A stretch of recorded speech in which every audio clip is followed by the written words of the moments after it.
पंढरपुरामध्ये एकादशीची ही गर्दी जमली आहे बरं का. आषाढीचा दिवस, प्रचंड गर्दी आहे पंढरपूरमध्ये. आणि 2 कंपार्टमेंट आहेत. मराठी भाषेत बोलल्याशिवाय कळत नाही. आपली हीच मराठी ना, मध्ये मध्ये मध्ये मध्ये असे इंग्लिश शब्द येतात. 2 वेगळ्या खोल्या आहेत ना. कुणाच्या? पांडुरंग परमात्मा. एका गाभाऱ्यात आहेत का 2 जण? नाही ना. आई रुक्मिणी आईसाहेबांचं तिकडे आहे दालन. आणि हळूच आई रुक्मिणीने पांडुरंग परमात्म्यांना विचारावं, का हो एवढे सगळे लोक तुम्हाला भेटायला, तुमच्या दर्शनाकरता मैलोन मैल पायपीट करून येतात, सगळ्यांना वैकुंठ मिळणार का? असं कोण विचारतंय? रुक्मिणी आई पांडुरंग परमात्म्याला. सगळ्यांना वैकुंठाची गती प्राप्त होणार? भगवंत म्हणाले, अगं तुला कोणी सांगितलं पंढरपूरला आला म्हणजे तो वैकुंठाला प्राप्त झाला किंवा मी त्याला प्राप्त झालो? असं काही नाही. मग एवढी सगळी मंडळी येत आहेत. आता यात्रेमध्ये सगळेच असतात, हौशे गौशे आणि सगळे असतात. सगळ्या प्रकारची मंडळी असतात. गळ्यामध्ये माळ असते, पण माळेसारखं वर्तन असेलच असं काही सांगता येत नाही. किंबहुना मोठ्या मोठ्या टपोऱ्या टपोऱ्या माळ्या घालणाऱ्याच माणसांचा फार संशय येतो मला तर कधी कधी. त्यामुळे असं वर्तन असेल असं काही सांगता येत नाही. भगवंत म्हणतात, असं नाही ग, पंढरपूरला आला म्हणजेच माझी प्राप्ती झाली असं काही नाही. अगं आपल्या घरी राहून ठाईचं बाई सोनी करा एक चित्ता आवडी अनंत आळवावा, ही संतांची वचनं सुद्धा आपल्या सोयीनुसार घेणारी माणसं फार आहेत. कधीच कुठल्या तीर्थाला जायचं नाही आणि म्हणायचं ठाईचं बाई सोनी, संतांनीच सांगितलंय करा एक चित्त. आपल्या सोयीनुसार आपण अर्थ फार घेतो. आपण लबाड भक्त आहे बरं का. आपल्याला हवं ते. एक सुभाषित आहे, शास्त्राभ्यास नको, श्रुती पढू नको, तीर्थासी जाऊ नको. एक जण हे कीर्तन माझं ऐकलं आणि एक जण मला भेटायला आले. म्हणाले, ताई तो श्लोक मला सांगा म्हणले, परत एकदा लिहून द्या. पाहिजे होता त्यांना, लिहून मला मागत होते. म्हणले कुठला श्लोक? मी बरेच श्लोक म्हणले कीर्तनात आज. नाही म्हणे, ते नको नको नको नको सांगितलंय ना, ते फार चांगलं आहे म्हणाले, तो श्लोक लिहून द्या. हे असं आहे आमचं. आमच्या सोयीनुसार आम्ही भक्ती करतो. भगवंत म्हणतात, नाही ग, मी असं सांगितलंय भगवद्गीतेमध्ये, यत् करोषि यदश्नासि यज्जुहोसि ददासि यत् तपस्यसि कौंतेय तत्कुरुष्व मदर्पणम. तू जे जे कर्म करशील, यत् करोषि, ते सगळं मला अर्पण करण्याच्या भावनेने कर. स्वामी म्हणतात की नाही, भिवू नकोस, मी तुझ्या पाठीशी आहे. मग याचा अर्थ चोरांनी चोरी करताना हे वाक्य स्वामींचं घ्यावं आणि स्वामी म्हणाले भिवू नकोस, चला, असं नाही. जे जे सत्कर्म करशील तिथे मी तुझ्या पाठीशी आहे. त्यामुळे जे करशील ते मला अर्पण करण्याच्या भावनेने कर, असं मीच भगवद्गीतेत सांगितलंय ना कृष्णावतारामध्ये, असं रुक्मिणीला भगवंत सांगतायत. तरी सुद्धा देवा, असा कोणी एखादा भक्त आहे का हो की जो घरी राहून तुमची पूजा करतोय, आराधना करतोय, पंढरपूरला कधी आला नाही?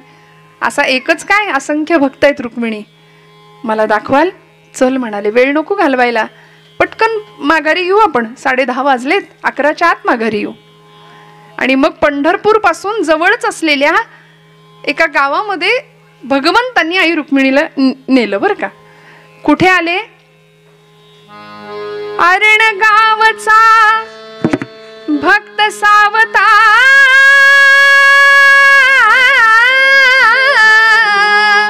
अरण गावचा भक्त सावता, माळी धन्य झाला विठ्ठल विठ्ठल. अखंड विठ्ठल नामामध्ये रंगलेला असायचा आणि भगवंताला आपलंसं केलंय. पंढरपुरापासून जवळ असलेलं अरणभेंडी नावाचं गाव, तिथे भगवंत रुक्मिणी मातेला घेऊन आलेत. अरण गावचा भक्त सावता, अरण गावचा, दिन दिन धा तीन त्रक दिन धाग त्रक दिन दिन धा तीन त्रक दिन धाग त्रक. अरण गावचा भक्त सावता, माळी धन्य झाला जयाने वनमाळी मोहिला, जयाने वनमाळी मोहिला.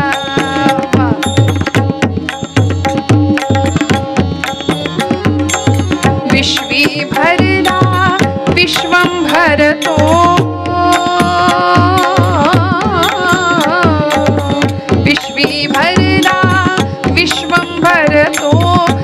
नाम विठो त्याचे, तत्व हे हृदय वसे जाचे, तत्व हे हृदय वसे जाचे.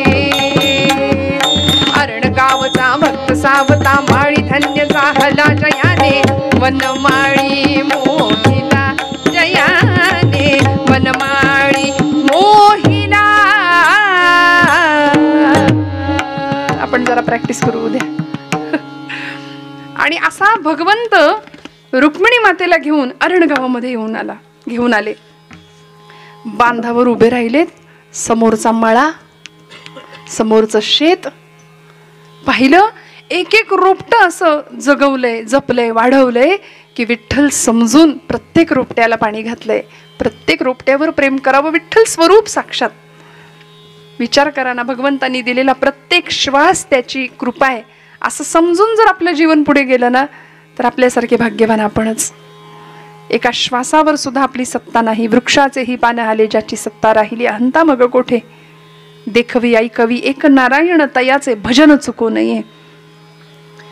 त्यामुळे प्रत्येक रोपट्यावर इतका जीव लावावा. प्रत्येक रोपटं म्हणजे विठ्ठलच आहे, विठ्ठलच आहे असं समजून जगवावं. असा सुंदर माळा फुलवला होता. आई रुक्मिणी बांधावर उभे आहेत. पांडुरंग परमात्मा सांगतायत, हे बघ माझ्या भक्ताचा मळा. हा कधीच पंढरपूरला येत नाही बरं का, जवळच आहे पण तरी पंढरपूरला कधी येत नाही. कसा मळा फुलवलाय बघ, भक्तीचा मळा आहे. आणि तिकडून समोरून सौभाग्यवती स्त्री येताना दिसली.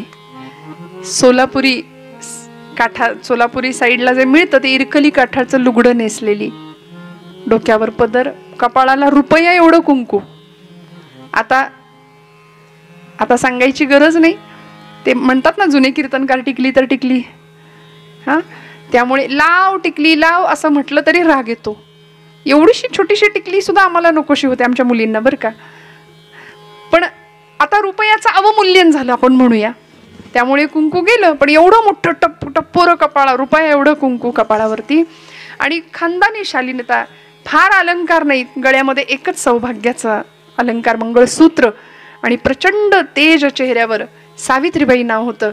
डोक्यावर टोपली होती. जेवण घेऊन आले होते आपल्या धन्याला, कारभाऱ्याला. आणि येता येता येता समोरनं त्या सावित्रीबाई येताना दिसल्या. तसं पांडुरंग परमात्मा सांगतायत, ती बघ माझ्या सावतोबाची बायको. आणि काय संवाद होतोय दोघांमध्ये हे दोघं जण पाहतायत. सावित्रीबाई आल्या आणि सावतोबांना सांगितलं, धनी ऊन बरीच वर आलेत बरं का, बैलांना मोकळं करा, चारा घाला, पाणी द्या आणि चला बरं जेवायला बसा, भूक लागली असेल तुम्हाला. हे पूर्वी बरं का सगळं. आता या नाही तर बसा, आम्ही गिळून मोकळे आमच्या वेळेला. हे मी निंदा नाही करत आहे बरं का, पण स्त्री मुक्ती, स्त्री स्वैराचार, स्त्री स्वातंत्र्याच्या नावाखाली आपण स्त्री मुक्ती किंवा स्त्री स्वातंत्र्य म्हणजे पुरुषांबरोबरची लढाई आहे की काय असं विनाकारण मनामध्ये ठसवून बसलो महिला वर्ग. पण असं नाहीये. स्त्री पुरुष भगवंतांची निर्मिती आहे. पुरुष आणि प्रकृतीच्या गुणाकाराखेरीज, माया आणि ब्रह्माच्या गुणाकाराखेरीज सृष्टीची निर्मिती नाहीये. त्यामुळे आदिशक्तीचा अंश आपल्या सगळ्यांमध्ये आहे. त्यामुळे स्त्री स्वातंत्र्य म्हणजे पुरुषांबरोबरची लढाई नाही, स्पर्धा नाही. आपण आपलं अस्तित्व टिकवावं, त्याकरता संघर्ष वाटेल तो करायची तयारी ठेवावी, त्यागाची तयारी ठेवावी. हा स्त्रीमुक्तीचा खरा अर्थ आहे. आणि या पलीकडे जाऊन काय जुना काळ काय होता हो, शेवटचा माणूस घरामधला आपल्यासाठी जेवायचं थांबतंय, इथे खरी श्रीमंती होती. कुणीतरी आपल्यासाठी वाट बघतंय. बघा तुम्ही, असा काळ आपण सगळ्यांनी अनुभवलाय. सगळ्यांनी एकत्र बसून जेवावं. आता आपण पुढारलो की मागे गेलो, मला कधी कधी प्रश्न पडतो. पूर्वी एकत्र बसून जेवायचे की नाही, सगळे एकत्र बसायचे, एकत्र गुण्यागोविंदानी संसार प्रपंच पुढे जायचा, जेवण व्हायचं.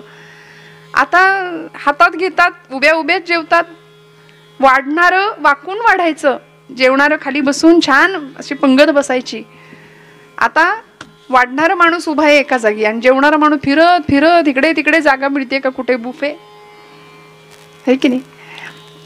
काय सुंदर प्रपंच असावा. सावित्रीबाई सांगतायत, धनी चला बरं आता भोजनाला बसूया, सोडा बैलांना मोकळं करा. आणि बसले दोघं जण जेवायला. अन्न ब्रह्माची प्रार्थना केली आणि पहिला घास मुखात घातला. आणि हळूच पत्नीने विचारलं, कारभारी बरेच दिवस झालं तुम्हाला काही विचारीन म्हणते. विचारू का हो, विचारू का. सावतोबा म्हणतायत, अगं कारभारने विचार की, काय विचारायचंय तुला? धनी, अहो बरेच वर्ष झाली, आता आपल्या लग्नाला जवळजवळ 8-10 वर्ष झाली. आपल्याला छोटी मुलगी आहे, नागू नावाची, नांगिता तिचं नाव बरं का. आणि आपण एवढ्या 10-12 वर्षामध्ये मी तुम्हाला कधीच बघितलं नाही पंढरपूरला गेलेले. गळ्यामध्ये तुळशीची माळ आहे, कपाळाला गोपीचंदन आहे, बुक्का लावता, कायम विठ्ठल विठ्ठल विठ्ठल विठ्ठल स्मरण करत राहता, पण पंढरपूरला कधी गेलेलं मी पाहिलं नाही. का बरं? मला त्याचं कारण सांगाल? सावतोबा म्हणतात, कारभारने हा प्रश्न आहे तुझा, देतो तुला उत्तर. भोजन आटोपलं आणि अन्नब्रह्म अन्नदाता सुखी भव आशीर्वाद देऊन हात धुतले.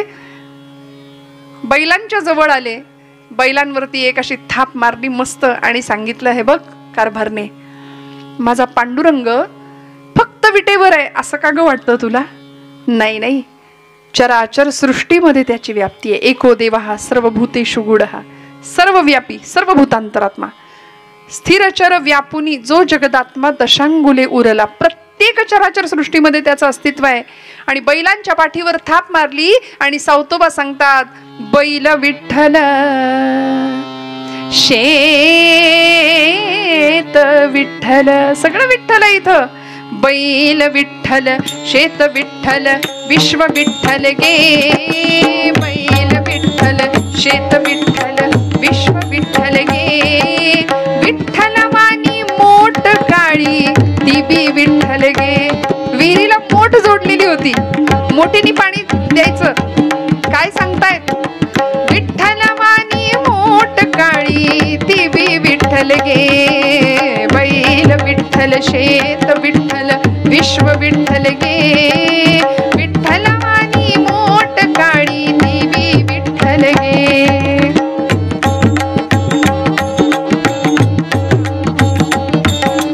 पोपट राखू मोर मैना चिमणी विठ्ठल गे. चिमणी वाणी नागू माझी ती बी विठ्ठल गे. चिमणी वाणी नागू माझी ती बी विठ्ठल गे. बैल विठ्ठल शेत विठ्ठल विश्व विठ्ठल गे. विठ्ठल वाणी मोठ काळी ती बी विठ्ठल गे.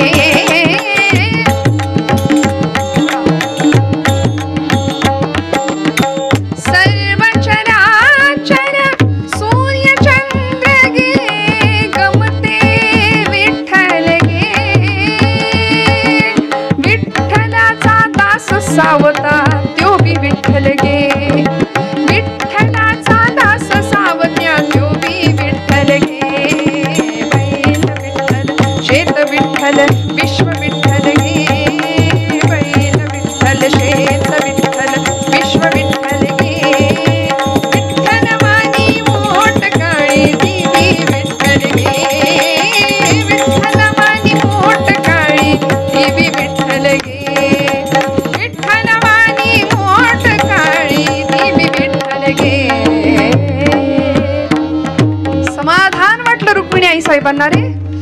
वेदातलं तत्वज्ञानी यांना माहिती, बैल विठ्ठल शेत विठ्ठल विश्व विठ्ठल गे. सर्व चराचर सगळीकडे विठ्ठल भरलाय. विटेवरच्या पांडुरंगाला बघण्याकरती गेलो काय आणि नाही गेलो काय हे तत्वज्ञान यांना कळतं. समाधानाने रुक्मिणी आई साहेब पांडुरंग निघून गेले पंढरपुरामध्ये. आणि आता बायकोला तत्वज्ञान सांगितलं, तिचं समाधान झालं की मी पंढरपूरला का जात नाही. पण एवढ्यात सावतोबांची जी 8 वर्षाची मुलगी होती ना, नांगिता, नागू नाव तिचं, धावत आली आणि आपल्या वडिलांना अशी मिठी मारली. मागून खांद्यावरती बसलेले होते, अशी छान गळ्याभोवती मिठी मारली. आणि बाबा, अहो माझ्या त्या शेजारच्या मळ्यातल्या सगळ्या मैत्रिणी आहेत की नाही, यमी बनी ठकी सगळ्या, त्या येणाऱ्या एकादशीला पंढरपूरला जाणार आहे तो. बाबा आपण पण जाऊया का पंढरपूरला? चला ना बाबा.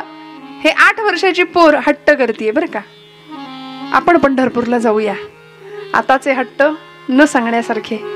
पंढरपूरला जाऊया म्हणून हट्ट करणारी 8 वर्षाची नांगिता आता बायकोला जे तत्वज्ञान सांगितलं ते या लेकराला कसं कळणार? अधिकार तैसा करू उपदेश, बैल विठ्ठल शेत विठ्ठल सर्व चराचर, हे सगळं तिला कसं कळणार? मग तिला तिच्या भाषेमध्ये सावतोबा आता तिच्या प्रश्नाचं उत्तर देतायत. अगं नागू, आपण पंढरपूरला जात नाही कारण हा मळा आहे की नाही, हा मळा पांडुरंगाचा आहे, त्यांनी आपल्याला सांभाळायला दिलाय. आपण कुळ म्हणून काम करतो किती जणांना कळालं हो, हे सगळं पांडुरंगाचं आहे, हे सगळं दत्तप्रभूंचं आहे? किती जणांना कळालं? आपण माझं माझं माझं करतो की नाही? खरं सांगा. मला कधी कधी खरंच असं वाटतं की प्रत्येक दिवशीचं कीर्तन सुद्धा परमेश्वराचा प्रसाद आहे. बघा ना, एखाद्या दिवशी तब्येतीत बिघाड झाला, 3-3 तास कीर्तन करणारी मी एखाद दिवशी जर नाही बोलता आलं तर असं वाटतं, अरे भगवंता तुझा प्रसाद आहे म्हणून कीर्तन करू शकते, तुझा प्रसाद आहे म्हणून आपण वाजवू शकतो, गाऊ शकतो, बसू शकतो. काही बिघाड झाला, कुठल्याही क्षणी काही बिघाडला झाला की हो त्याचं नव्हतं व्हायला वेळ लागतो का? किती जणांना वाटतं या सगळ्याची मालकी परमेश्वराची आहे, हा मळा भगवंतांचा आहे. आपण असे उभे राहतो बांधावर आणि पाहुण्याला सांगतो, ते झाड दिसतंय का, तो डोंगर तिथपर्यंत सगळं या पठ्ठ्याचं माझं. ती धरणी माता हसते आपल्यावरती, म्हणते याचा पणजोबा सुद्धा हेच म्हणायचा, याचा आजा सुद्धा हेच म्हणायचा, हे माझं, हे माझं, ही जमीन माझी. आणि हा सुद्धा हेच माझं म्हणतोय ना. शेवटी सगळं इथं सोडून जायचंय, हे पांडुरंगाचं आहे. सावतोबा आपल्या 8 वर्षाच्या मुलीला मार्गदर्शन करतायत, तत्वज्ञान सांगतायत. बाळा, आपण कुळ म्हणून काम करतो, पण ती हुशार होती, चुणचुणीत होती नागू. ती म्हणली, बाबा आपण इथं काम करतो कुळ म्हणून, मग येत नाही कधी मालक खंडणी वसूल करायला, वाटा मागायला? आलं पाहिजे की नाही? अगं नाही येत, कारण आपण त्याला त्याच्या वाट्याचं पोच करतो. तरी सुद्धा बाबा यायला काय हरकत आहे एखाद दिवशी? बाबा पांडुरंग येईल का हो, मळ्याचा मालक येईल का आपल्या मळ्यात? सावतोबा पटकन बोलून गेले, येईल. तू बोलावलंस, तू त्याला हाक मारली तर तुझ्याकरता तो येईल. संतांच्या मुखातनं शब्द गेला, वाणी खोटी नाही ठरणार. श्रोते हो, आता जबाबदारी भगवंताला घ्यावी लागेल. ब्रह्ममूर्ती संत जगी अवतरले, उद्धरावया आले दीनजना. संताच्या मुखातला शब्द आहे ना, आता जबाबदारी भगवंताची. बाबा भगवंत येईल का? सावतोबा म्हणतात, येणार नागू भगवंता. संवाद संपला आणि नागूनी करावं काय?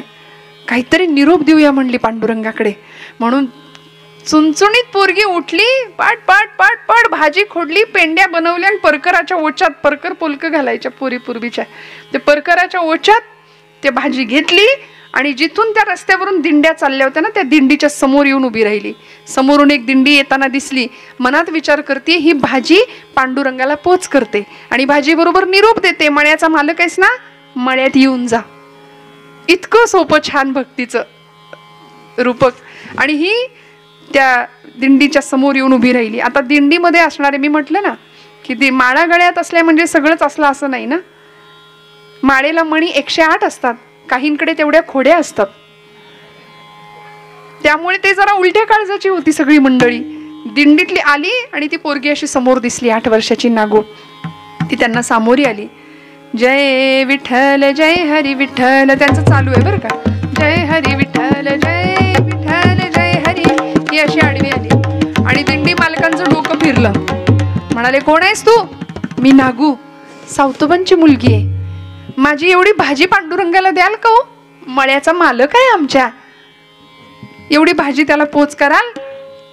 ते दिंडी प्रमुख, दिंडी मालक म्हणले, कार्टे हो बाजूला, बाप तर कधी जात नाही पंढरपूरला आणि तुझी ही भाजी न्यायला आम्हाला काही तुझा गडी समजलीस? चाल बाजूला हो. पण ढकलून दिलो, धक्का मारला, भाजी खाली पडली, तुडवत निघून गेले. सावतोबा म्हणतात, लेकरामध्ये देव दिसला नाही, विटेवर कसा दिसेल? निघून गेले. रडायला लागली. सगळी भाजी खराब झाली, पायदळी तुडवली. पुन्हा आली, सावतोबांना मिठी मारली. बाबा बाबा पांडुरंगाला भाजी पोहोचेल का हो? कोण देईल? दुसरी भाजी गोळा केली आणि संकल्प केला, बाबा जोपर्यंत पांडुरंग म्हणजे मळ्याचा मालक मळ्यात येत नाही तोपर्यंत मी अन्न पाण्याचा घोट घेणार नाही, अन्नाचा कण नाही, पाण्याचा घोट घेणार नाही. 8 वर्षाची मुलगी संकल्प करते. आमच्याकडे संकल्प आम्ही फार करतो, पण ते संकल्प तेवढ्याच पुरतेच असतात, 1 जानेवारी पुरतेच, नाही का? पांडुरंग मळ्यात येईपर्यंत मी जेवणार नाही, अन्नाचा कण नाही, पाण्याचा घोट नाही घेणार. 9मीचा दिवस होता, दिवस संपला. 10मीचा दिवस उजाडला. पोरीच्या पोटात अन्नाचा कण नाही, चेहरा निस्तेज पडायला लागला, ग्लानी यायला लागली डोळ्यावर. 2-3 दिंड्या अशाच निघून गेल्या, भाजी नेलीच नाही. आणि मग 10मी दिवशी संध्याकाळच्या वेळेला दिंडी येताना दिसली. म्हणाली, आता तरी पांडुरंग यायला पाहिजे. सदृदय दयागण भगवंताला सहन नाही झालं. सावतोबा म्हणतात, पांडुरंग परमात्म्या पोरीकडे बघवत नाहीये, माझ्या मुखातनं तू बोललायस, येईल म्हणून पांडुरंग मळ्याचा मालक, तुला आलं पाहिजे म्हणून सावतोबांनी गळ घालावी आणि दयाघन भगवंतांना दया यावी. वीट सोडली हो देवानी. हिनी पटापट संध्याकाळच्या वेळेला भाजी खोडली, आपल्या परकराच्या ओच्यात भाजी घेतली आणि दिंडीच्या समोर येऊन उभी राहिली. आणि आताची दिंडी आगळी वेगळी होती. 10 दिशांचं तेज फाकलेलं बाजूनी, चारही बाजूंनी 10 दिशांचे दिक्पाल होते गळ्यामध्ये टाळ घेऊन. आणि दिंडी प्रमुख म्हणून साक्षात पंढरीश पंडा परमात्मा, अनंत कोटी ब्रह्मांड नायक. जय विठ्ठल जय हरी विठ्ठल, जय विठ्ठल जय हरी विठ्ठल, जय विठ्ठल जय हरी विठ्ठल, जय विठ्ठल जय हरी विठ्ठल, जय विठ्ठल जय हरी विठ्ठल, जय विठ्ठल जय विठ्ठल जय हरी विठ्ठल, जय विठ्ठल जय हरी विठ्ठल, जय विठ्ठल. निघाली दिंडी समोरून आणि नागू आडवी आली, दिंडीला सामोरी आली. पांडुरंग परमात्मा त्या लेकीकडे पाहिलं, डोळे खोल गेले होते. अक्षरशः पोटात कण नाही हो अन्नाचा. 8 वर्षाची पोरगी. आणि हळूच, आधी दूध सुद्धा म्हणतात ना, जर भाजलं तर ताक सुद्धा माणूस फुंकून पितो, होय की नाही, दुधाने तोंड भाजलं तर. तिला अनुभव होते आधीचे, म्हणून हळूच सामोरी आली. अंदाज घेतला, वारकरी दादा पंढरपूरला निघालात का हो? पांडुरंग परमात्मा म्हणतात, हो बाळा. का ग, काही वस्तू द्यायची आहे का? तिला असं वाटलं किती दयाळू आहेत, स्वतःहून विचारलं काही न्यायचंय का म्हणून. तिने असा परकर पुढे केला, म्हणाले, हे बघा ही भाजी आहे, पांडुरंगाला द्यायची. न्याल का हो एवढी? आमच्या मळ्याचा मालक आहे तो, पण येत नाही हो कधी मळ्यात. माझे बाबा म्हणले तो येईल, एवढी त्याला भाजी पोच कराल का? आणि त्याला सांगा. स्वतः भगवंत तिचा भाव पाहिला आणि भाजी घेतली. आणि भगवंत थोडस पुढे निघून गेले बरं का, 2 पावलं. परत मागे आले, म्हणाले, बाळा काय म्हणालीस नाव तुझं? नागू. नागू, बरं. अगं नागू, वस्तू दिल्यानंतर काहीतरी निरोप द्यायचा असतो, मग काही निरोप नाही का तुझा? निरोप आहे म्हणली. किती दयाळू दिसता हो तुम्ही. नाहीतर ते वाघाचे वारकरी माझी भाजी पायदळीत उडवली. तुम्ही किती दयाळू दिसता, अगदी माझ्या पांडुरंगासारखे दिसता. भगवंत म्हणले, मेकअप चुकलंय की काय माझं? ओळखलं की काय हिनी? अगदी आमच्या पांडुरंगासारखे दयाळू दिसता म्हणाली. बर काय निरोप आहे सांग म्हणाले. निरोप एवढाच आहे की कधीतरी येत जा म्हणाव, मळ्याचा मालक आहेस ना, ये मळ्यात कधीतरी. आणि एकटा येऊ नको, रुक्मिणी आईला घेऊन ये. मी तिला काही काम नाही पडू देणार. वडिलांना सांगून एक छान छोटीशी झोपडी बांधायला सांगेन, रोज आई जुईच्या फुलांचा गजरा करून देईन, पण आईला घेऊन ये म्हणून सांग. सांगाल का एवढा निरोप दादा? भगवंत म्हणाले, सांगतो म्हणून निघाले पुढे. आणि या लेकीला एवढा आनंद झाला, नाचायला लागली हो. मळ्याचा मालक येणार, पांडुरंग येणार. शेजारच्या पोरींना मैत्रिणींना सांगायला लागली, आता येईल, आता येईल, आता येईल आमुचा धनी, आता येईल आमुचा धनी, आता येईल, आता येईल, आता आता आता येईल, आता येईल आमुचा धनी. पंढरपूर सोडून शानी, पंढरपूर सोडून शानी, आता येईल.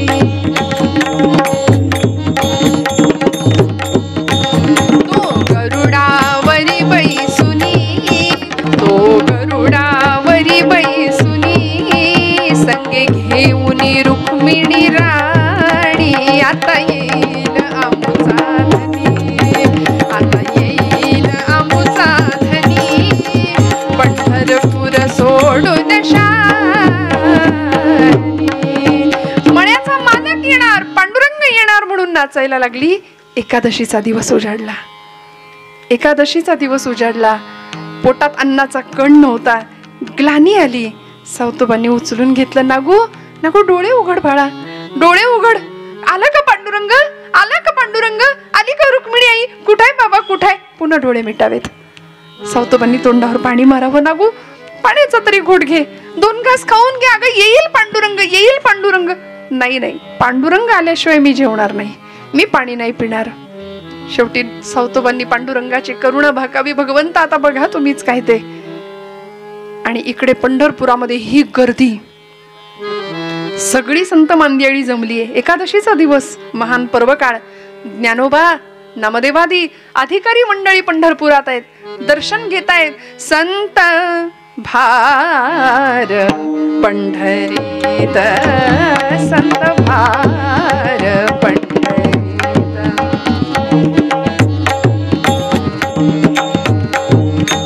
कीर्तनाचा गजर होत. नामदेव महाराजांचं कीर्तन सुरू आहे. वाळवंटात ही गर्दी.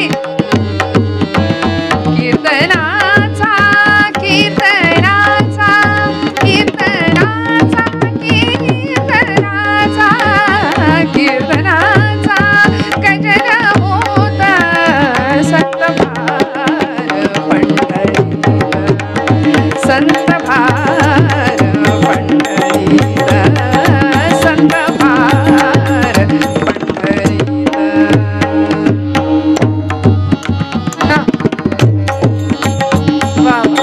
तेथ असे देव उभा, जैसी समचरणाची शोभा. सणाबाईंचा अभंग आहे.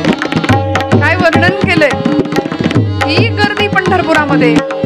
सगळेजण भगवंतांचं दर्शन घेतायत, निघतायत. कोणालाच कळेना भगवंत आहे की नाही विटेवर.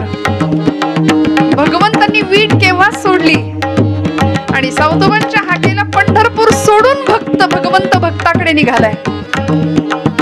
दिवाळ खोर नारायण तया बहुतांचे ऋण, तुकोबराय म्हणतात.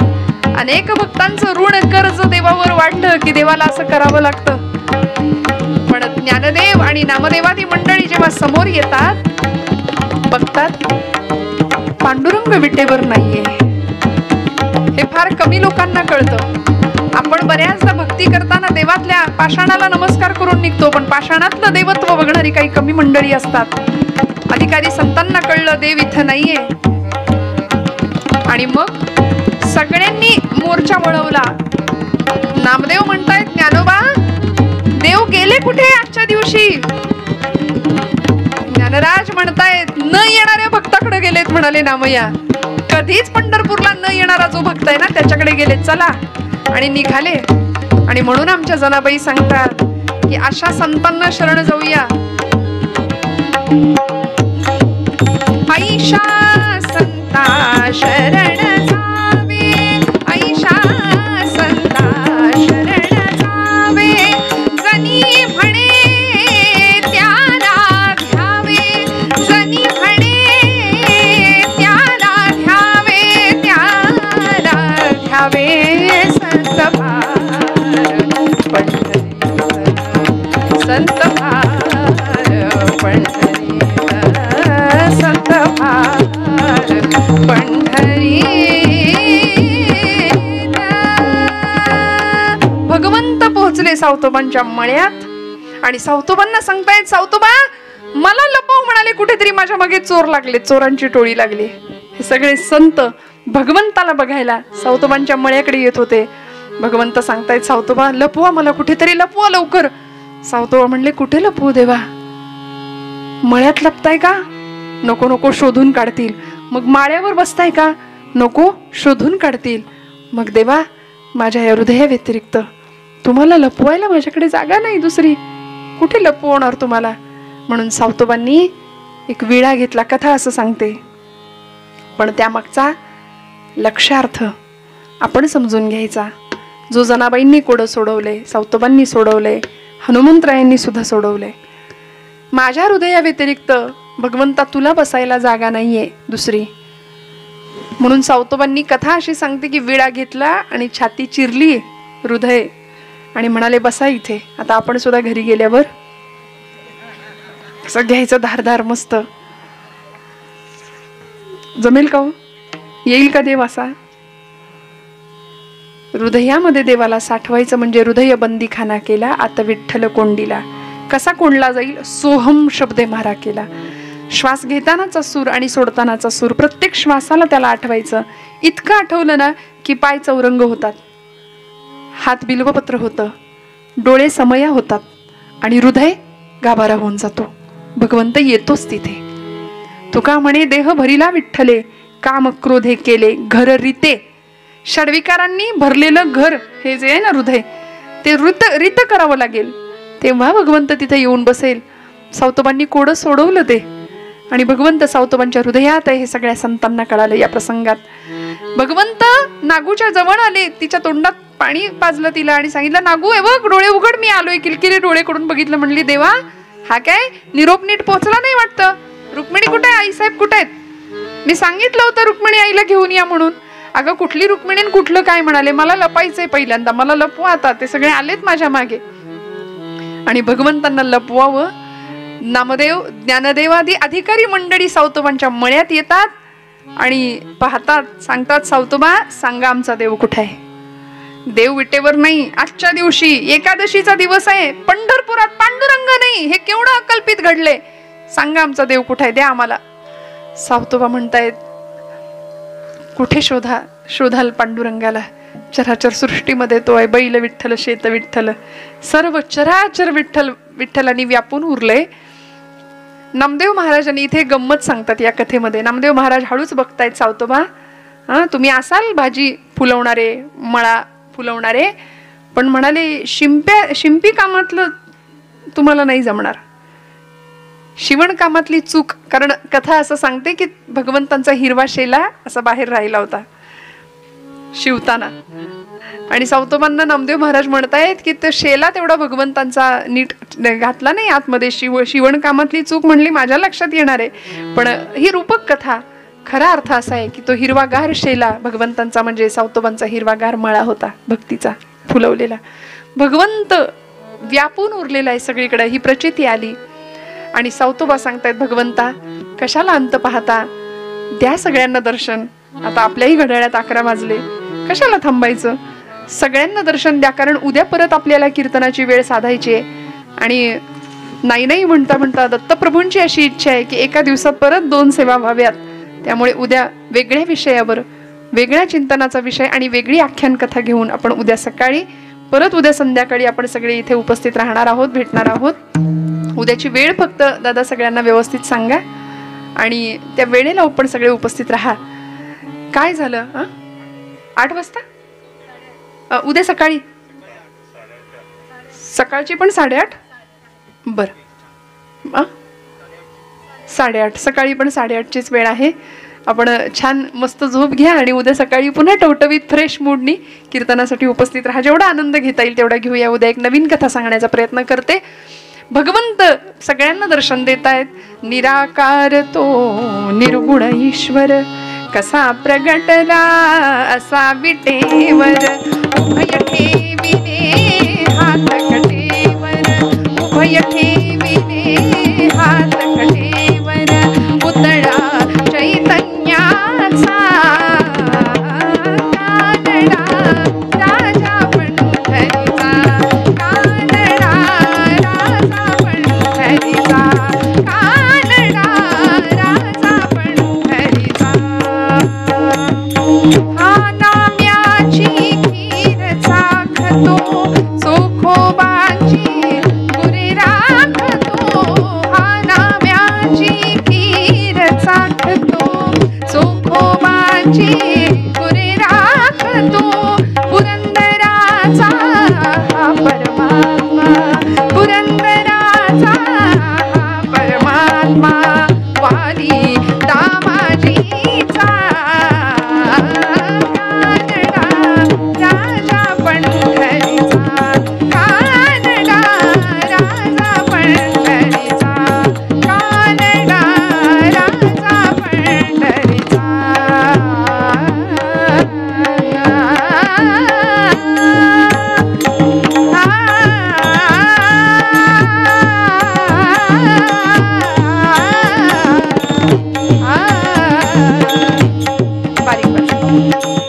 झालेली सेवा दत्तप्रभूंच्या चरणावर समर्पित करते.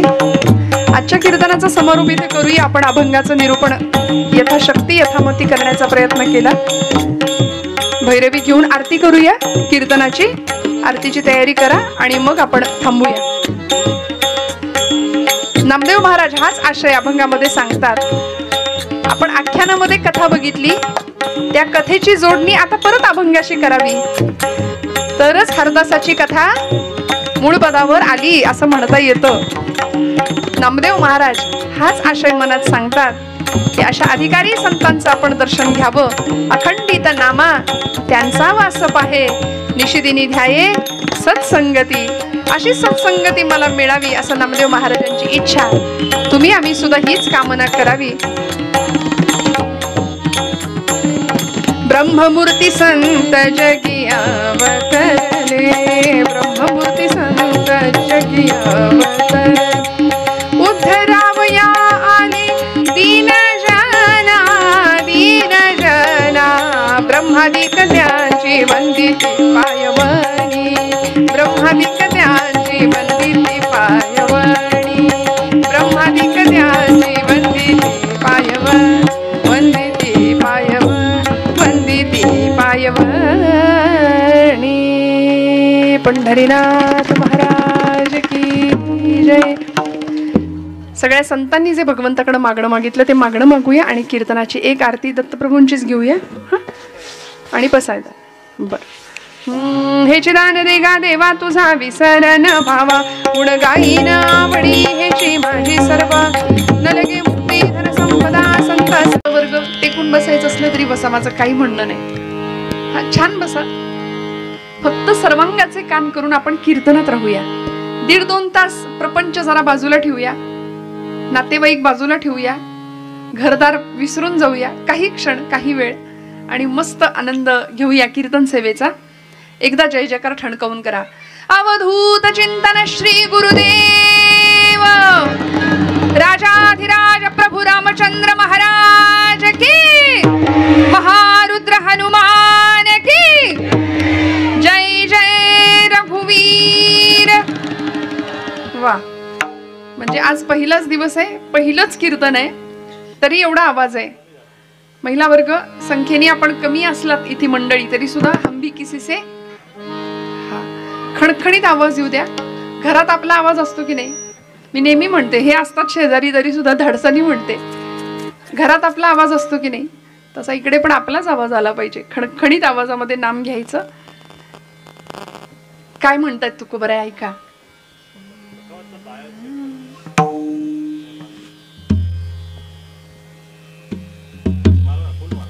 फुल मारा जरा. हा,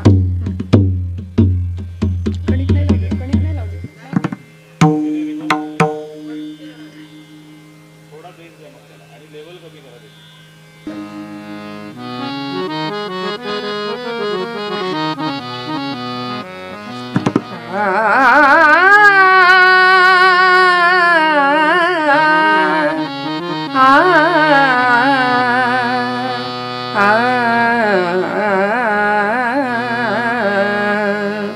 ब्रह्ममूर्ती संत जगी अवतरले, ब्रह्ममूर्ती संत जगी अवतरले.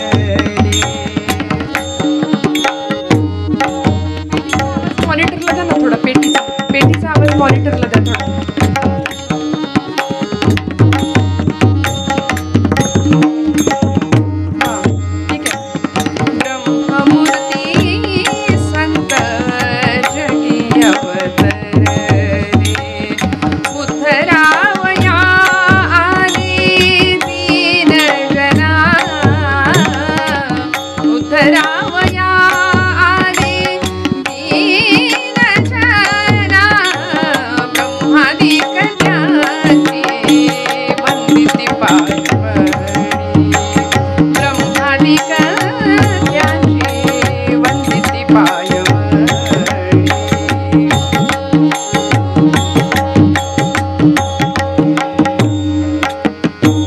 नाम घेता बदली दोष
पायवणी ब्रह्मादिक ज्ञानी वंदिली पायवणी.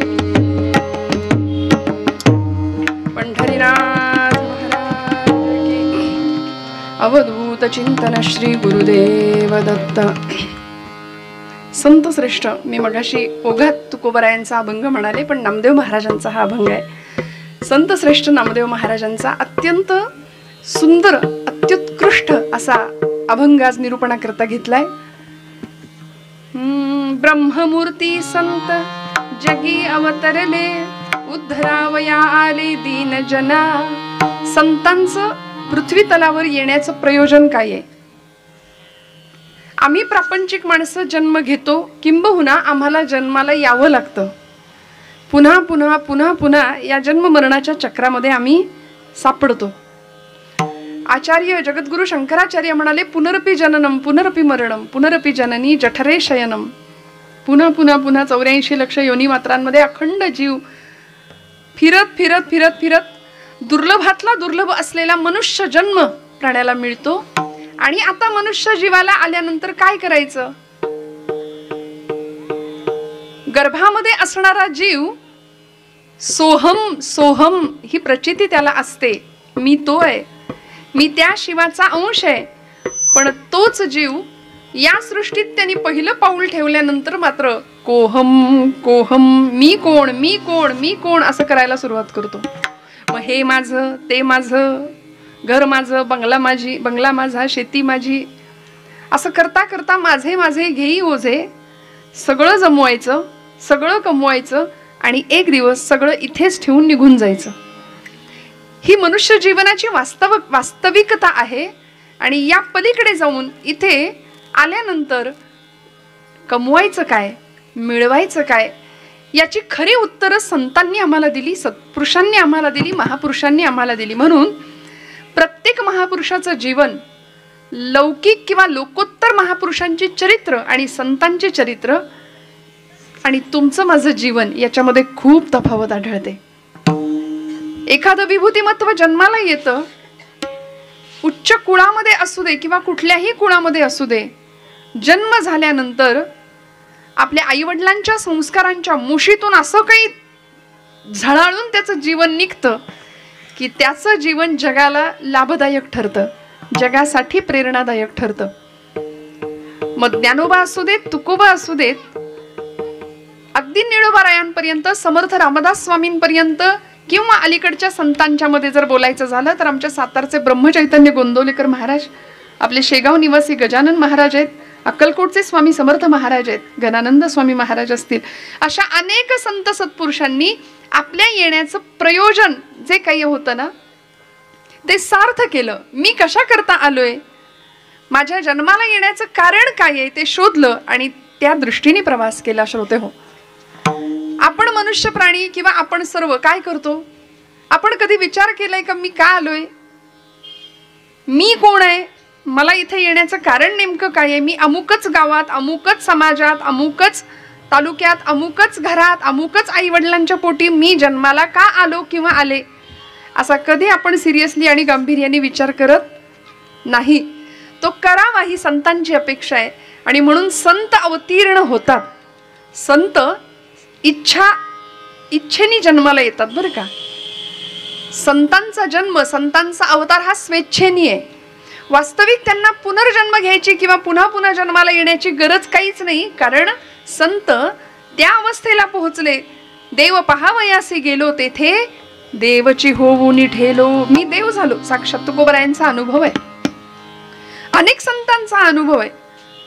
आमच्या ज्ञानोबारायांनी संजीवन समाधी घेतली, समाधी तत्वाचा स्पर्श स्वतःच्या जीवनाला करून घेतला. ज्ञानदेव महाराज म्हणतात हरिपाठामध्ये, मागील या जन्मा मुक्त झालो. आम्ही खरं तर मुक्त झालो होतो बरं का गेल्या जन्मातच, पण पुन्हा आम्हाला जन्माला यावंसं वाटलं. कशा करता? बुडते हे जन न देखावे डोळा, येतो कळवळा म्हणून या. बघा तुम्ही, म्हणून आज आम्ही संतांच्या महाराष्ट्रात आहे. भाग्यवान आहोत आम्ही, भारतासारख्या पवित्रतम देशामध्ये जन्माला आलोय. प्रत्येकाने आपल्या भाग्याचा थोडा विचार करूया. आपल्याकडे काय आहे? जुनी म्हण आहे बघा, पेला अर्धा भरलाय की अर्धा रिकामा आहे. आहे की नाही? हे तत्वज्ञान सगळ्यांना माहिती आहे. आपण काय बघतो, अर्धा ग्लास अर्धा पेला रिकामा आहे. पण कधीतरी आपली श्रीमंती लक्षात घेऊया. अरे, भारतासारख्या उच्चतम देशामध्ये माझा जन्म झाला, त्यातल्या त्यात संतांच्या वीरांच्या पदस्पर्शाने पुनीत असलेल्या महाराष्ट्रासारख्या भूमीमध्ये भगवंतांनी मला जन्माला घातलं. उत्तम अशा आईवडिलांच्या पोटी जन्माला घातलं. उत्तम प्रपंच, उत्तम घर, उत्तम संसार, उत्तम देह दिला, आरोग्य संपन्न शरीर दिलं. अजून काही द्यावं? एका अवयवात बिघाड झाला तरी सुद्धा, आपण सगळे जाणता, मी काही इथे उपदेश करायला आपल्याला आले नाही, पण एका अवयवात बिघाड झाला तरी सुद्धा डॉक्टरकडे गेल्यानंतर नुसती दाढ काढायची तरी किती खर्च आहे हे आपल्याला सगळ्यांना माहिती आहे. गुडघ्याची शस्त्रक्रिया असू दे, हृदयाची शस्त्रक्रिया असू दे, किती खर्च आहे प्रत्येकाला माहिती आहे. पण हे सगळं त्या अनंत कोटी ब्रह्मांडांनी, ब्रह्मांड नायकांनी, त्या विधात्यांनी फुकट दिलेलं आहे. कुणाकडून काही घेतलंय? मला सांगा बरं स्पष्ट. नाही नाही, कधीच नाही. सहज उपलब्ध करून दिलं भगवंतांनी आणि अव्यंग असं शरीर आम्हाला दिलं. त्यामुळे या जन्माला आल्यानंतर अध्यात्मशास्त्र असं सांगतं, सच्चिदानंद अवस्था, या अवस्थेला आम्ही जाऊ शकतो. कुठे? या देहानी, बरं का. बाकी कुठल्याही देहामध्ये ती सोय नाहीये. पशुदेही नाही गती, समर्थ रामदास स्वामी दासबोधात म्हणतात, ऐसे सर्वत्र सांगती, या नरदेहीच प्राप्ती परलोकाची. म्हणून ज्ञानदेव जन्माला येतात ते विठ्ठलपंत आणि आई रुक्मिणीच्या पोटी. कुठेही जन्म नाही घेणार नामदेव महाराज. ज्ञानदेव नामदेव जन्माला येतात ते दामा शेट्टी आणि आई गुणाई मातेच्याच पोटी. तुकोबा जन्म घेतात बोल्होबा आणि आई कनकाईच्याच पोटी. हिंदवी स्वराज्य संस्थापक छत्रपती शिवप्रभू जन्माला येतात शहाजी राजांच्या आणि जिजाऊ मातेच्याच पोटी. प्रतिभावंतांच्या जन्माला येण्याच्या जागा सुद्धा निश्चित आहेत श्रोते हो. जन्म कुठे घ्यायचा हे प्रत्येकाने, महापुरुषांनी, संतांनी हेरलेलं होतं. आई जिजाऊंची ती तयारी होती म्हणून अलौकिक महापुरुष तिथे जन्माला आले. ज्ञानोबांनी जीवनाचं ध्येय ठरवून टाकलं. अर्थात ते महाविष्णूचा अवतार होते. देवते संत, देवते संत निमित्त त्या प्रतिमा, असं तुकोबराय सांगतात. बरं, साक्षात देवालाच संत रूपाने अवतीर्ण व्हावं लागलं म्हणून संत अमुक एका जातीत जन्माला आले का? प्रत्येक कुळात, प्रत्येक जातीत संतांनी अवतार घेतलेत. पण आम्ही नतद्रष्ट माणसं, मला माफ करा, आम्ही भगवंताची भक्ती करतो, पण प्रत्येक समाजाने, प्रत्येक जातीने संतांना सुद्धा वाटून घेतलं की नाही? ज्ञानोबा अमुक एका जातीचे, तुकोबराय अमुक एका जातीचे, समर्थ अमुक एका जातीचे, छत्रपती शिवप्रभू अमुक एका जातीचे, म्हणून संतांना सुद्धा समाजाने वाटलं. आणि आज आम्ही धर्माच्या नावाखाली पुन्हा जातीपातीची राजकारण करायला लागलो. त्यामुळे आमचा धर्म पुन्हा धोक्यात आला. तिकडे अयोध्येमध्ये रामप्रभू सिंहासनावर प्रतिष्ठित झाले. रामो विग्रहवान धर्म, असं वसिष्ठ मुनी म्हणायचे की राम म्हणजे साक्षात धर्माची मूर्ती आहे. आणि असा धर्म साक्षात सिंहासनावर असूनही आम्ही मात्र हिंदू धर्मीय लोक पुन्हा जातीपातीची राजकारण करून हे आमचे, ते आमचे, ते आमचे, गोरोबा काका अमुक एका जातीचे, सावतोबा अमुक एका जातीचे, असं करायला लागलो. संतांना जर आम्ही जातीत वाटलं ना तर आम्ही मातीत जाणार एवढं निश्चित. कशा करता? मला माहिती आहे आपल्याला वारकरी कीर्तनामुळे विठ्ठल विठ्ठलाचा जय जयकार ऐकायची सवय आहे. इतकं शांत प्रवचनासारखं कीर्तन, पण आता पर्याय नाही, यालाच नारदीय कीर्तन असं म्हणतात. पूर्वरंग आणि उत्तर रंग. पूर्वरंगामध्ये निरूपण करेन मी, अभंग सोडवायचा प्रयत्न करेन, आणि उत्तर रंगात कथा सांगेन. कारण वारकरी मंडळी जी आहेत, मला थोडंसं काय आहे, आता 20-25 वर्ष कीर्तन करून थोडंसं चेहरे अगदी 1% वाचता येतात श्रोत्यांचे, असं वाटतंय दत्तगुरूंच्या कृपेने. त्यामुळे आपण जर वारकरी कीर्तन नेहमी ऐकत असाल, अर्थात मी वारकरी कीर्तन सुद्धा करते, पण दादांची इच्छा होती म्हणून नारदीय कीर्तन आपण इथे आयोजित केलंय. त्यामुळे संतांचा अवतार, संतांचं जन्मकार्य, म्हणून तर ज्ञानोबांचं ध्येय ठरलेलं होतं. 21व्या वर्षी समाधी तत्वाचा स्पर्श केला. पंढरपूरला आले त्यावेळी नामदेव महाराजांना सांगावं, नामया, अरे पंढरपुरातच फक्त देव आहे का रे? नामदेव महाराजांची भक्ती अशीच होती बरं का. नामदेव महाराज म्हणायचे, देव फक्त पंढरपुरातच आहे, देव फक्त विटेवरच आहे, तो फक्त माझ्याशीच बोलतो, माझ्यासोबत जेवतो, माझ्या कीर्तनात नाचतो. तेवढंच त्यांना माहिती होतं, दुसरं जग काहीच माहिती नव्हतं. म्हणून फक्त विटेवरच्या पांडुरंगाशी नामदेव महाराज बोलायचे. पण ज्ञानोबांनी सांगावं अधिकारवाणीनी, नामया, अरे वेड्या, शिंप्याच्या जातकुळीत जन्माला आलास, जगाला कळू दे नामदेव नावाचा शिंपी हा फक्त कपडे शिवणारा शिंपी नाहीये, अवघा देश आणि अवघा प्रांत शिवायला निघालाय प्रेमाच्या धाग्यानी आणि भक्तीच्या सुईनी. अवघा प्रांत नामदेव महाराजांनी पुढच्या काळात जोडला, पडले बाहेर. आणि सगळ्यात मोठं आयुष्य लाभलेले हे संत आहेत बरं, ज्यांचा अभंग आज आपण निरूपणाला घेतलाय. संत श्रेष्ठ नामदेव महाराज विठुरायाचे प्रेम भांडारी होते, लाडका भक्त होता, हट्टी भक्त होता. इतका हट्ट करायचं की पांडुरंगाला नाचायला लावायचे कीर्तनात, पांडुरंगाला जेवायला लावायचे. आम्ही करू का हो हट्ट देवाजवळ? छे छे, आमचा अधिकारही नाही आणि आमच्याकरता देव येणारही नाही, हे आम्हाला ठाऊक आहे. का बरं? कारण नैवेद्य भगवंतापुढे ठेवल्यानंतर, पाणी फिरवल्यानंतर केव्हा एकदा काढून घेतो याची घाई आपल्याला झालेली असते. आणि घरी सांगितलं जातं, अहो ते नैवेद्याचं ताट तेवढं तुम्ही घ्या. म्हणजे आधीच लेबल लावलंय, देवाला द्यायच्या आधी लेबल त्याच्यावर लावलेलंच आहे. मग मला सांगा, असं लेबल लावलेलं नैवेद्याचं ताट देव कसा स्वीकारेल? सूक्ष्म रूपाने दर्शनशास्त्र सांगतं भगवंत येतो आणि सूक्ष्म रूपाने त्याचा सुगंध घेऊन जातो जेवणाचा, म्हणजे तो नैवेद्य झाला, पुन्हा प्रसाद झाला. नामदेव महाराज भगवंतासाठी रडतात म्हणून भगवंत येतो. तुम्ही आम्ही रडत नाही. ते भगवंताशी भांडतात. भक्त कैवारिया होशी नारायणा, बोलता वचना काय लाज. तुला लाज वाटत नाही का रे माझ्याशी बोलायला? तुला लाज वाटते का? असं बोलायचं नामदेव महाराज. जनाबाई म्हणायची, अरे अरे विट्या मुळ मायेच्या कारट्या. असं भांडण संतांनी करावं, त्यांचा अधिकार होता तो.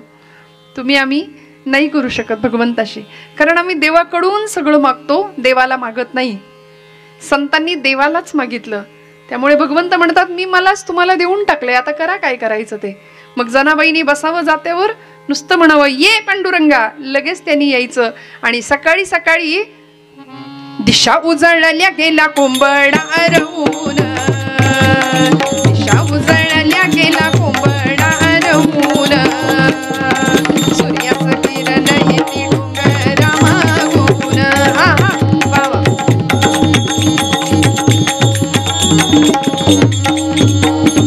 जनाई बैसली जात्यावरी दळायाला, जनाई बैसली जात्यावरी दळायाला, पांडुरंग सखा येई तिच्या गमदतीला, पांडुरंग सखा येई तिच्या गमदतीला. घरच्या पिठाची घालू भाकर पती देवा, घरच्या पिठाची घालू भाकर पती देवा, ही गोडी अमृताची पांडुरंगा वाटे वा. दिशा उजळल्या गेला कोंबडा रवून, सूर्याचं किरण येते डोंगरा मागून, सूर्याचं किरण येते डोंगरा मागून. नुसतं म्हणावं पांडुरंगा ये, जात्याच्या खुंटेला हात लावावा आणि तिकडून पांडुरंगाने धावत यावं. एक पाय इकडे पसरावा, जनाबाईनं दुसरा पाय. आमच्यासाठी आलाय का महिला मंडळ? जनाबाईंचा हा पुरुषार्थ होता अध्यात्म क्षेत्रातला. अशा होत्या की देवळातला देव स्वयंपाक घरात आणला आणि बसावं पांडुरंगाने. आजच्या पिढीला या गोष्टी खोट्या वाटतात. अरे असं कुठं शक्य होतं का? पण होतो. त्याकरताच संतांचा अवतार होता. आणि म्हणून ज्ञानदेव काय, नामदेव काय, आमच्या स्त्री संत मालिकेतल्या जनाबाई काय, मुक्ताबाई काय, कान्होपत्रा काय, सखुबाई काय, अलीकडच्या अनेक संत मंदिळीमधील प्रत्येक संत सत्पुरुषाचं येणं हे तुमच्या माझ्या उद्धारा करताय. बुडते हे जन न देखवे डोळा, जगाच्या कल्याणा संतांच्या विभूती देह कष्टविती पर उपकारे. पुन्हा पुन्हा पुन्हा पुन्हा जन्म घेतला तो तुमच्या माझ्या करता. कारण जो आनंद आपल्याला मिळाला तो जगाला द्यावा असं वाटतात ते फक्त संतच असतात बरं का. आपलं असं असतं का? आपल्याला जे सुख मिळाले ते शेजारच्याला मिळता कामा नाहीये. एक जण गेला डॉक्टरांकडे. डॉक्टरांना म्हणला, डॉक्टर खूप पोटात दुखतंय माझ्या. म्हणले कधीपासून दुखतंय? काही खाण्यात आलं का? आता सीझन बदललाय, काही नाही का, वातावरण बदललंय, काही बिघड झालाय का काही पोटात, काही खाणं कुपथ्य झालंय का? नाही म्हणाला, तसलं काही नाही. मग पोटात कधीपासून दुखतंय? नेमकं आठवत नाही म्हणाला. पण शेजारच्या बंगल्यावर स्लॅब पडलाय तेव्हापासून जास्त दुखतंय म्हणले पोटात. आम्ही आमच्या दुःखापायी दुःख नाही, आमचं दुःख आमच्या पाचवीलाच पुजलंय. किसी ने कहा है लोग अपने दुखों से उतना परेशान नहीं है जितना कि दूसरों के सुखों को देखकर परेशान है. दुसऱ्यांचं सुख आम्हाला बघवत नाही, पण संत माऊली, संत सत्पुरुष एकमेव असे आहेत की जे जगाच्या कल्याणाकरता चाले, शाश्वत कल्याण दंडवत घालून सांगतात की बाबा रे चित्तशुद्धी करा, स्वतःचं कल्याण साधून घ्या. ब्रह्ममूर्ती संत जगी अवतरले, उद्धरावया आले दीनजना. मग ज्यांचा जन्म जगाच्या कल्याणाकरता आहे त्या संतांना जगाने काय दिलं? काय दिलं? कुठल्याही संताचं चरित्र बघा तुम्ही, कुठल्याही सत्पुरुषाचं, महापुरुषांचं चरित्र बघा. जगाने सुरुवातीच्या काळामध्ये फक्त विटंबना, फक्त हालापेष्टा, फक्त निंदा, छळ. रस्त्याने जावं. मग अनेक संतांची आपण चरित्र बघा आजपर्यंत. जे आपण गजानन महाराजांची उपासना करता, महाराजांच्या पोथीचं पारायण सुद्धा इथं काही दिवसांपूर्वी झालेलं आहे. कुठल्याही संतांचं चरित्र बघा, ज्ञानोबांच्या बाबतीत बघा, तुकोबांच्या बाबतीत बघा. महाराज असे निघाले की लोक म्हणायचे बघा बघा येडा तुक्या चालला म्हणून. महाराज म्हणायचे हो आम्ही आहोत वेडे, जगाने आम्हाला वेड्यात काढलं, आम्हाला घेणं देणं नाही. घरची आमची आवली सुद्धा आम्हाला वेड्यात काढते. खरं तर सगळ्यांचा तोच अनुभव असतो बरं का या वर्गाचा. कमी आहे संख्या, खरं सांगा असतो की नाही? हो म्हणा, माना तरी हलवा निदान. बघा काही माना हलतायत कॉन्फिडेंटली. हो आमचा घरातला हाच अनुभव आहे. तुम्हाला काही कळत नाही गप्प बसा. नाही हो, हे गमतीपुरतं घ्या बरं का. जुन्या माता भगिनी आहेत माझ्या समोर. मी काय, त्यांनी जसे प्रपंच केलेत खरं मावशांनी आजींनी, ते आपल्याला नाही जमणार. इतकी तडजोड पैला पै गाठी मारून सगळ्यांची मनं धरून काय सुंदर पद्धतीने या मंडळींनी प्रपंच फुलवावेत. नवीन पिढीने खरं तर आदर्श घ्यावेत. आता सगळी IT ची भाषा आहे, ITतच आहेत सगळे.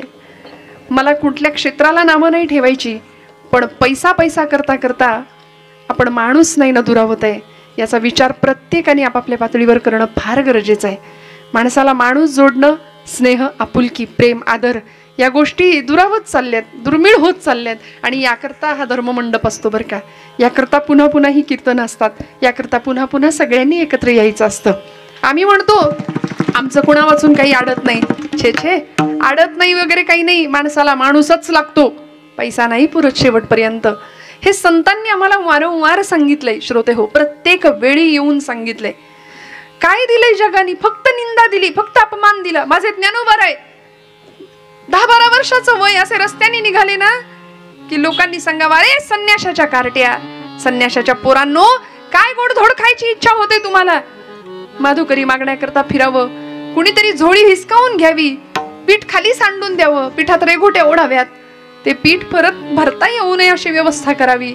पण तरी सुद्धा विश्वाचे आर्त माझ्या मनी प्रकाशले, अवघेची झाले देह ब्रह्म, जे खळांची व्यंकटी सांडो, तया सत्कर्मी रती वाढो, भूता परस्परे पडो, मैत्र जीवांचे दुरितांचे तिमिर जावो. हेच मागणं आहे. जगाने त्रास दिला पण जगासाठी काय मागितलं? दुरितांचे तिमिर जावो, विश्व स्वधर्म सूर्य पाव. इतकं अलौकिक दिव्य मागणं. मागणारा तितक्याच ताकदीचा आहे, देणारा तेवढ्याच ताकदीचा होता. तुम्हाला मला जमेल असलं मागणं. आमची जोळी कायम फाटलेली आहे, कितीही द्या आम्हाला कमीच पडतं. प्रपंचातल्या गोष्टी आम्ही मागून मागून मागून देवाला सुद्धा नकोसं करून ठेवलं. पण इतका समाजाने हालापेष्टा आणि वेदना देऊन सुद्धा जगाचंच कल्याण चिंतणारे हे संत काय करावं? नामदेव महाराज म्हणतात की त्या ज्ञानोबांसाठी शुद्धिपत्र मागावं, याचना करावी लागली धर्मपीठाकडे. पैठणला जाऊन निवृत्ती, ज्ञानदेव, सोपान आणि मुक्ताबाई चारही भावंड पैठणला उभी आहेत धर्मपीठासमोर आणि सांगतायत आम्हाला शुद्धिपत्र द्या. धर्मपीठाने दिलेल्या निर्णयानुसार आमच्या आई वडिलांनी देहांत प्रायश्चित्त घेतलंय. इंद्रायणीच्या डोहामध्ये रात्रीच्या काळोखामध्ये एका पाठोपाठ एक दोघांनी उड्या टाकून आपलं जीवन संपवलं. आम्ही पोरके झालो. संन्याशाच्या पोरांनी जगायचं नाही हा न्याय तुम्ही काढलात, पण तुम्ही दिलेलं प्रायश्चित्त आमच्या आई वडिलांनी भोगलं. आता आम्हाला शुद्धिपत्र द्या. या शुद्धिपत्रासाठी आलेली ही चारही भावंड. सर्वाभूती परमात्मा तत्व एकच आहे. कोण म्हणतंय? ज्ञानोबा आहे. कुणासमोर? वेदांत पंडित, वेदशास्त्र संपन्न असलेल्या पुरोहित वर्गासमोर, सगळ्यांसमोर ज्ञानोबा आहे. आपल्या मृदू आणि मधाळ वाणीतनं बोलतायत सर्वाभूती परमात्मा तत्व एकच आहे. सगळ्यांच्या मध्ये एकच परमात्मा जर भरून उरलाय तर ही वागणूक, ही उपेक्षा आम्हाला का बरं असं म्हणावं ज्ञानोबांनी. आणि कुणाच्या तरी डोक्यात हवं, अरे ज्ञान्या तू काय म्हणालास, तुझ्यामध्ये परमात्मा तत्व आहे तसंच सगळ्यांमध्ये आहे. खरं का? मग जर तुझ्यामध्ये परमेश्वर आहे, तुझ्यात परमात्मा तत्व आहे, तर हे बघ तो रेडा निघालाय म्हणाले तिकडून. ज्ञानाच नाव आहे त्याचं. त्या रेड्याच्या मालकाला सांगितलं आण रे, आणि तो रेडा घेऊन तो मालक आलाय. राव उभा इथे म्हणाले, त्याला उभं केलं. तुझ्यात जे आत्मतत्व आहे, तुझ्यात जे परमात्मा तत्व आहे ते याच्यात आहे. ज्ञानोबाराय ठामपणे सांगतायत, हो सर्वभूती आत्मतत्व एक आहे. उपनिषदकार सांगतात, एको देव हा सर्वभूतेषु गूढः सर्वव्यापी सर्वभूतांतरात्मा ईश्वर सर्वभूतानां हृदयेषु तिष्ठति. गोपाल कृष्ण गीतेमध्ये सांगतात. हे सगळं ज्ञानोबा बोलतायत. आणि कुणीतरी सांगावं, ज्ञाना तुला जे येतं ते हा रेडा बोलू शकेल? ज्ञानोबांनी हळूच आपल्या गुरुदेवांकडे म्हणजे निवृत्तीनाथांकडे बघितलं आणि निवृत्तीनाथांनी नजरेने सांगितलं, ज्ञाना आता थांबू नकोस. आता लोकांना चमत्काराशिवाय नमस्कार कळतच नाही. संतांना चमत्काराची हौस नव्हती बरं. आज आमच्यासारखी करंटी माणसं समाजामध्ये बरीच आहेत. ती म्हणतात ज्ञानोबांनी भिंत चालवली, रेडामुखी वेद बोलवले, वैकुंठाहून विमान आलं. छे असं कुठं असतं? ज्यांची कमी असते ना बुद्धीची कक्षा, भावनेची पातळी, ती मंडळी असा विचार करतात. पण मला असं वाटतं आपण भावसंपन्न माणसं आहोत, संवेदनशील माणसं आहोत. आपल्या या गोष्टींवर विश्वास ठेवण्या न ठेवण्याचा प्रयत्न नाहीच. तुकोबाराय वैकुंठाला गेले हे त्रिकालाबाधित सत्य आहे. ज्ञानोबांनी भिंत चालवली, त्रिकालाबाधित सत्य आहे. रेड्यामुखी वेद बोलवले, त्रिकालाबाधित सत्य आहे. म्हणून तर आळेफाट्याला रेड्याची सुद्धा समाधी आहे. हे फक्त महाराष्ट्रात आणि फक्त संतांच्या भूमीतच घडू शकतं. आळेफाट्याला आपल्या सगळ्यांना माहितीये. मग असे ज्ञानोबा निवृत्तीनाथांकडे पाहतात आणि निवृत्तीनाथ सांगतात, ज्ञाना आता थांबू नकोस. रेड्यासमोर जाऊन उभे राहिले, त्याच्या मस्तकावर हात फिरवला. एखाद्या मुलाने आपल्या वडिलांनी आपल्या बाळाच्या मुलाच्या डोक्यावर जसा हात फिरवावा ना तसा हात फिरवला आणि म्हणाले, देवा बोला, हा बोला. ओम अग्निमिळे पुरोहितम. तो रेडा बोलायला लागला, ओम अग्निमिळे पुरोहितम यज्ञस्य देव ऋत्विजम. तो रेडा बोलतोय. आणि हा चमत्कार जसा दिसला सगळ्यांना तसं आपापलं आसन सोडलं. अरे अरे अरे अरे, हा रेडा जर आम्हाला येतं ते शास्त्र बोलायला लागला तर आमचा काय उपयोग. सगळ्यांनी मस्तक टेकली पायावर. ज्ञानोबांच्या मिरवणूक काढली संबंध क्षेत्रामधून. आम्ही तुम्हाला काय शुद्धीपत्र द्यायचं, शुद्धीच्याही तुम्ही पलीकडे आहात ज्ञानोबा. तुम्ही चारही भावंड, आद्यत्रय जननी देवांची, ती तर साक्षात आदिशक्ती चित्कला होती, ब्रह्मचित्कला.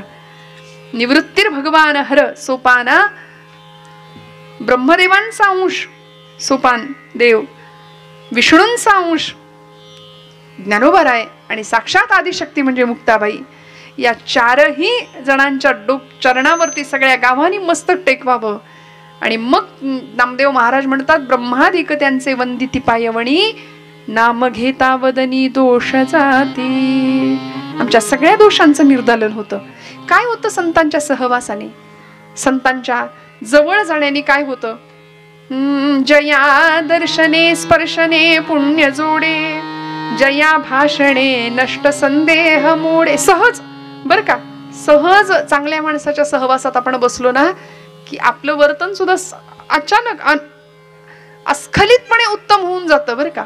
सहज, काही वेगळे प्रयत्न करावे लागत नाहीत. आमच्या तुकोबरायांच्या चरित्रातला प्रसंग आहे. महाराज देहूमध्ये निवास, वास्तव्य त्यांचं देहूमधलाच जन्म.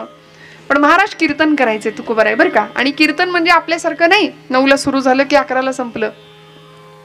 काही मंडळी 11 वाजता बरोबर घड्याळ सुद्धा आम्हाला दाखवतात, संपवा आता, नाही का. तसं नाही, तुकोबरायांचं 5-5 तास कीर्तन. ऐकून ठेवा फक्त, 5 तास पोट भरून मन भरून कीर्तन करावं आणि पांडुरंगाने भेट द्यावी तुकोबरायांना. शेवटी कडकडून आलिंगन द्यावं. ब्रह्मीभूत काय होत असे कीर्तनी, भाग्य तरी रूढी देव ऐसा, असा अनुभव तुकोबराय घ्यायचे. छान कीर्तन तुकोबरायांची चालायची. पण देहूपेक्षा लोहगाव आपल्या पुण्याजवळचं, त्या लोहगावात जास्त महाराजांची कीर्तनं चालायची. आणि लोहगाव मध्ये तुकोबरायांचं कीर्तन एकांच्या घरी झालं. शिवबा कासार असं त्यांचं नाव, बरं का? ऐकताय ना सगळे, जागे आहेत ना? शिवबा कासारांच्या घरी तुकोबरायांचं कीर्तन झालं. रंग भरला कीर्तनामध्ये, साक्षात पांडुरंग नाचला की काय अशी अवस्था. आणि आनंदाने कीर्तन समारोप झाला, कीर्तन संपलं. आणि आता तुकोबराय निघाले. पूर्वीचा काळ, आता काही गाड्या जशा आहेत तशा पूर्वी नव्हत्या, पायी प्रवास. तुकोबराय निघाले. रात्रीची वेळ, कीर्तन संपले, हातात चिपळ्या, गळ्यात वीणा आणि रामकृष्ण हरी रामकृष्ण हरी रामकृष्ण हरी अखंड जप. पांडुरंग हरी वासुदेव हरी पांडुरंग हरी वासुदेव हरी अखंड नामस्मरण करत करत तुकोबराय चाललेत. आणि रात्रपाळीवर असलेली काही मंडळी होती बरं का. कोण? ड्युटी असते, नाईट ड्युटी. नाही आलं का लक्षात? तुकोबराई निघाले देहूला आणि रस्त्यामध्ये एक चोरांची टोळी दिसली तुकोबरायांना. आता अंधार पडला, रात्र झाली की ही मंडळी कामाला लागली. ते रात्रपाळीवरची माणसं. सगळा तो ग्रुप तुकोबरायांकडे गेला आणि आपापसात चर्चा करायला लागला. अरे हे देहूचे तुकोबा ना? म्हणले हो हो. मग यांना घे ना म्हणाले आपल्या ग्रुपमध्ये, आपल्या टोळीत. दुसरा म्हणाला अरे त्यांना काही येत नाही, त्यांना फक्त तेवढं टाळकुटायचं माहितीये, त्यांना काय आपल्यासारखी चोरी करायला जमणार आहे? आपलं एवढं महान काम, आपण एवढं, त्याला काही सोपं काम आहे का चोरी करणं, टाका घालणं? हे यांना जमणार नाही. तरी सुद्धा म्हणाले त्यांना घेऊन जाऊया. अरे काहीतरी तर मदत होईल ना आपल्या कामात, काहीतरी तर मदत होईल. चला म्हणाले तुकोबा. तुकोबा कुठे, काय, काही नाही विचारलं. ही सगळी मंडळी महाराजांकडे आली. तुकोबा चला आमच्या बरोबर. महाराज म्हणले चला. संत असे असतात बरं का, काही नाही, प्रतिक्रिया नाही, शांत अखंड नामस्मरण. अनुसंधान, आमचं अनुसंधान व्यवहारातलंच बरंचसं असतं. जमेल तसं, वेळ मिळेल तसं मग आम्ही इकडे येतो. परमार्थ सवडीने करतो आम्ही, आणि प्रपंच आवडीने करतो. काय करतो आम्ही? परमार्थ सवडीने. जमलं तर, वेळ मिळाला तर, बघू, मूड लागला तर आज कीर्तनाला येईन, नाही तर उद्या 2 दिवस आहे, उद्या सकाळ संध्याकाळ आहे, आजच जावं असं कुठं नडलंय, उद्या जाईन. पण ज्यांना खरंच आवडीने करायचंय ना, ते 3ही कीर्तनाला येतील आवर्जून. म्हणजे इथलं नाही सांगत आहे, कीर्तनाप्रती ज्यांची संवेदना आहे, प्रेम आहे, ती मंडळी येणार हो, येणार. आणि खरं सांगू तुम्ही, आम्ही इथे येणारे कोण? भगवंत आम्हाला इथे आणतो. डोंगरे शास्त्रीजी म्हणतात, कथा के लिए, कीर्तन के लिए जाने की हमारी औकात क्या है. ते हा शब्द वापरायचे. आम्ही कोण कीर्तनाला जाऊन बसणार आहे? कथा के लिए तो वो जाते हैं जिनको बाके बिहारी बुलाते हैं. तिकडून बोलावणं यावं लागतं. भगवंत बोलावतो म्हणून पावलं येतात. नाहीतर बघा तुम्ही, महिला वर्ग घ्या अनुभव बरं. लाख आपण ठरवू, मी अमुक गोष्ट करीन देवाची, मी आज कीर्तनाला जाणार म्हणजे जाणारच, काहीतरी अडचण येईल जर तुमच्यात प्रारब्धात नसेल तर. मग ऐन वेळी पाहुणे तरी येतील, ऐन वेळी काहीतरी अडचण येईल आणि तुमचं इकडे येणं रद्द होईल. ते पाहुणे नसतात, ते आपलं पाप असतं खरं तर. आता त्यांना असं नाही म्हणायचं तुम्ही आमचं पाप आहे, पण काहीतरी अडचण येईल, प्रारब्ध आड येईल आणि तुमच्याकडून भगवत कार्य, भगवत सेवा घडणार नाही. त्यामुळे त्याच्या मनात असेल तरच आमची पावले इथे येतात बरं का. त्यामुळे या सगळ्या चोरांनी तुकोबरायांना सांगावं, तुकोबा चला. महाराज म्हणले चला. कुठं जायचंय काही नाही विचारलं आणि माघारी फिरले. परत देहूला निघालेले तुकोबा पुन्हा लोहगावच्या दिशेने ही सगळी टोळी तुकोबरायांना घेऊन लोहगावातच निघाली. येता येता येता ज्या घरात महाराजांचं कीर्तन झालं होतं की नाही, त्याच घरावर चोरी करायची ठरलं आणि तुकोबा निघाले यांच्या बरोबर. रात्रीची वेळ, कीर्तन संपलं होतं, महाराज निघाले होते खरं देहूला जायला, पण आता घरातले मालक मंडळी सगळे झोपून गेले, आराम करतायत. आणि या सगळ्या चोरांनी तुकोबांना सांगितलं, तुकोबा त्या भिंतीवर चढा म्हणले. महाराज चढले. विणा दिली एकाकडं, चिपळ्या दिल्या एकाकडं. चढतो म्हणाले. पलीकडे उडी मारा. मारली. आता तिथले जे जे काही जड जड सामान आहे ते टाका म्हणले बाहेर. तुकोबांनाच लावलं कामाला. महाराज टाकायला लागले. जे काही दिसल ते, पाटा दिसला, वरवंटा दिसला, एकाच्या डोक्यात पडलं, नको नको म्हणले, आता हलकं सामान टाका, जे काही हलकं सामान आहे. मग काय असेल घरातलं, जे जे असेल ते टाकायला लागले. थांबा म्हणाले तुकोबा, आता कडी उघडा आतून. सगळ्या चोरांनी आतमध्ये प्रवेश केला आणि आतमध्ये ऐवज जिथे होता तिथपर्यंत पोहोचले. तो ऐवज हस्तगत केला, मिळवला आणि आता सही सलामत बाहेर पडायचं. चोरीचा प्रयत्न, चोरी झालेली आहे, बाहेर पडायचं. आणि म्हणून सगळे बाहेर पडायला लागले. तेवढ्यात सकाळचे, पहाटेचे 4 वाजले आणि 4 वाजले की आमच्या तुकोबरायांचा नित्यक्रम. उठा पांडुरंगा प्रभात समयोपातला, वैष्णवांचा मेळा गरुड पायी दाटला, वैष्णवांचा मेळा गरुड पायी दाटला, वाळवंटापासोनी महाद्वारापर्यंत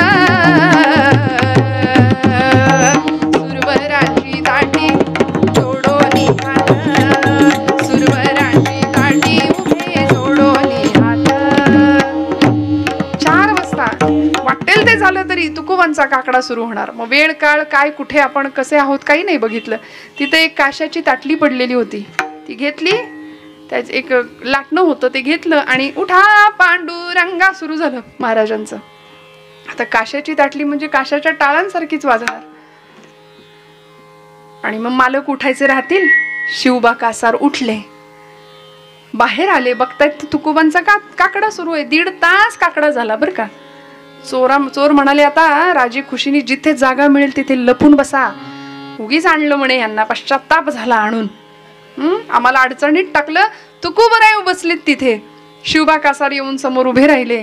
महाराज हे काय, तुम्ही जायला निघाला होतात रात्री कीर्तन आटोपल्यावर, तुम्ही गेलाच नाही, तुम्ही इथेच आहे. तुकोबा म्हणाले, नाही गेलो होतो पण परत आलोय. परत आलात? एकटेच आलात? महाराज म्हणले, नाही एकटा नाही आलो, दिंडी आलीये, माझ्या बरोबर दिंडी आलीये म्हणले. आता काय करणार, सगळे म्हणाले आता राजी खुशीनी आपल्या एकमेकांना गंध लावा. आणि काय चेहरे चमकू लागले हो सगळ्यांचे. वा वा वा. मी सगळ्यांना सांगत असे बरं, पुरुष वर्गाला, माझ्या बंधू वर्गाला सुद्धा, वडीलधारी मंडळी असतात, आपण हिंदू आहोत, कपाळाला कायम गंध लावत जा आज्ञाचक्राच्या ठिकाणी. त्यामागे शास्त्रीय कारण आहे, अध्यात्मशास्त्रीय कारण आहे, सायन्स आहे त्यामागे. आपलं आज्ञाचक्र असतं तिथे, वाईट शक्ती लगेच अटॅक नाही करत आपल्यावरती. कायम गंध लावूनच बाहेर पडा, कायम.